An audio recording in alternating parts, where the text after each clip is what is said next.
I'm Michael Levin, and welcome to Bookline. Our special guest today, all the way from Dallas, Texas, is Mike Moore.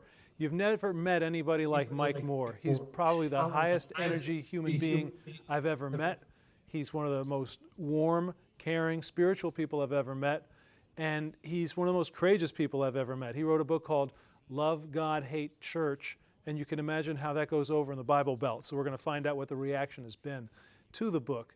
The other thing to know about Mike's book is that it was published independently. He did not go the major publisher route, so we want to hear why.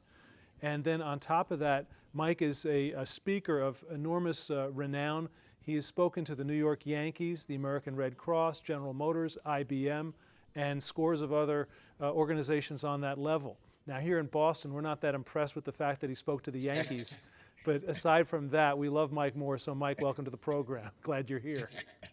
Hey, it's good to be here. Thanks for having me, Michael. And by the way, I love that introduction. Can you do it again? I mean, that was great, man. Well, we'll send you the tape so you can play it back. I like to hear that a few times, right? It kind of pump me up in the morning.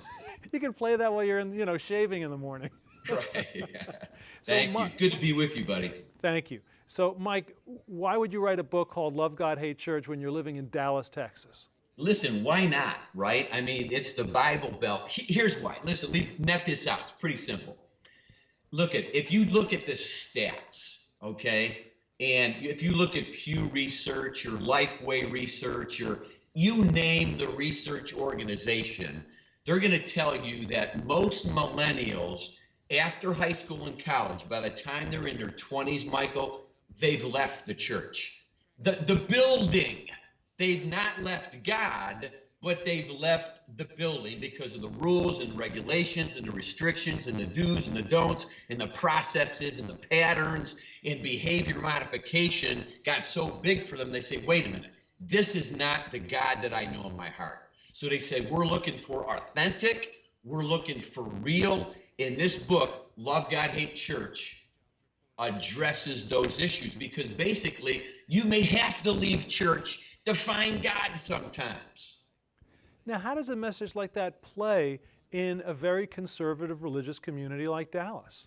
You know, it's a good question. It plays well with baby boomers because what it's exposing in them is they're sitting in the pews going, I'm supposed to be here, but in here, I don't want to be here. I'm not saying everybody, Michael. I'm saying most people. There's 22,000 Christian organization churches in the world. I'm not saying all, I'm saying most people. It's the institution, the rules and the regulations that are keeping them from experiencing the unconditional love of God.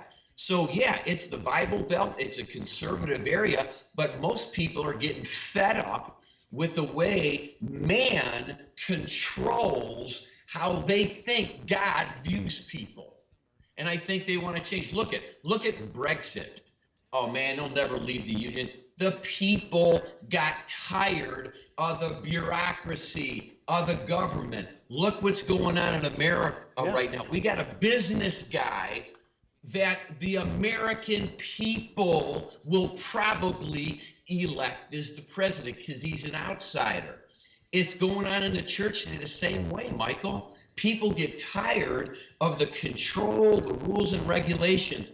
Not all churches, most, and they want the freedom to receive God's unconditional love and walk that out with their own personality. Mike, I want to tell you a story from my faith, from Judaism. There's a woman named Liz Harris. She wrote a book about... Hey, I believe in the same faith. I mean, the God of Abraham, Isaac, and Jacob, he's my God too, my brother. So we're on the same page here. Okay, fine. So Liz Harris tells the story in a book called Holy Days. She interviews a rabbi in Chabad Hasidus in Brooklyn. And she says to look at you can't even sit still for 10 seconds. I'm loving it. I mean, it's great. So she says to the rabbi, why can't you change Judaism? Because she had the same reaction to Judaism that you have to Christianity, which is, I want to, I want this in my heart. We call it cardiac Judaism. But she's saying, I want to have this in my heart, but I can't hang with all the rules and regulations. So the rabbi says to her, look, You could take a chessboard and you could and have the king move 3 spaces and have the pawn jump over queens, but it wouldn't be chess. So isn't to some extent that true of what you're talking about, that if you have church and you got the rules and you take away the rules, it wouldn't be chess? That's a good question, Michael, but let's take it back. We're talking about, there's a difference between a law, a rule, and an instruction, okay? It's the heart behind the rule. It's the heart behind the instruction. Listen, you can say, look at the 10 Commandments that God gave Moses, okay? On the mountain. Don't murder. Okay, that's the what. Well, why?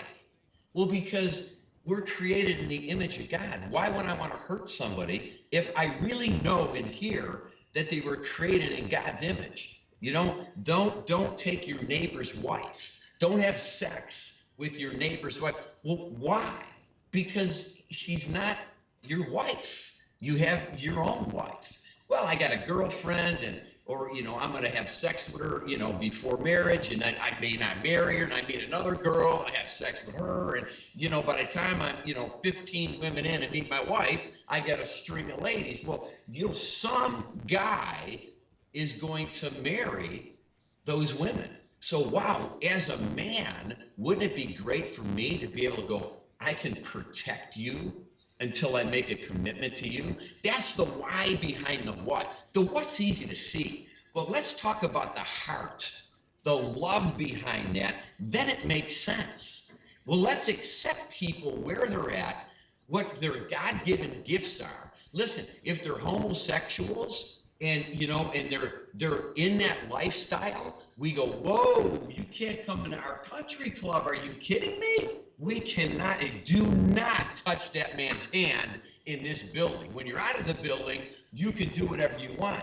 Well, wait a minute. What is it possible to accept them where they are at and love these people without agreeing with their behavior? How do we do that? That's going to take effort on our part to love people where they're at, which means I got to step out of myself. I got to step out of the fear of man, and I actually have to embrace that human being in front of me, whether I agree with his behavior or I don't. Now, in Dallas, with that attitude, don't you need somebody to taste your food and start your car? Yeah, I got 2 people that walk with me most of the time, Michael. Yeah. They look like you. They're really big weightlifters. Okay, good. Just as long as you guys aren't holding hands.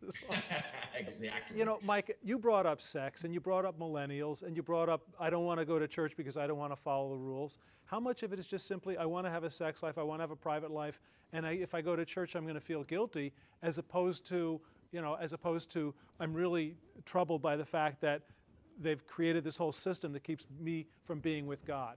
What's the truth? Larry, that's well articulated, because that is so true. So the key then is here's the difference. When millennials are faced, we'll just use them as examples, okay? Sure. With a rule, they go, well, sex before marriage or homosexuality or robbing a bank or whatever it is, it's like, well, you can't do that. Well, I can't? What do you mean I can't? Here are the 15 things I can't do? Well, screw that. I'm not a rule guy.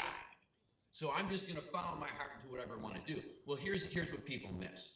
It's not that you can't do it. It's you won't want to do it when you understand the heart behind the instruction. When you understand why God said what he said. Because he's love, he doesn't give love. He's the word itself.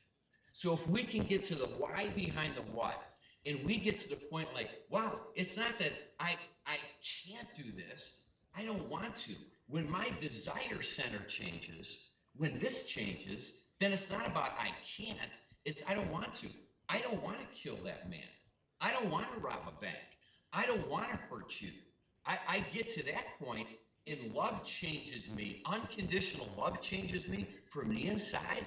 That's when the world changes. But a rule is not going to change my heart, Michael. Only the unconditional love of God. And when I grasp that, am I going to change? Okay, now the major publishing houses in New York are longtime rule-based institutions. Do you think you would have gotten much of a hearing from them for a book that's basically saying do an end run around the rules and institutions? I don't know, because I didn't shop it with them. And I think, I shopped it with a couple publishers, and I sat down with one person, and they said, well, that's pretty a tough title, man. Love God, hate church. Why would you hate the body of Christ? I went, read the book. It's nowhere in there. You got to listen. The title says one thing. Listen, Jesus said, unless you hate your mother, your father, your brothers, your sisters, and even your own life, you can't be my disciple. Well, what was he saying? He was a rabbi. What was he saying? Unless you hate everything and give me all your love, because I'm a power-hungry, loving man, and I want it all. Is that what he was saying? He goes, no, listen, it was priority. If you put people in front of me, you're going to miss, not on you giving to me, you're going to miss on you receiving my unconditional love for you, which is the only thing that will change your heart. Nothing else will change it.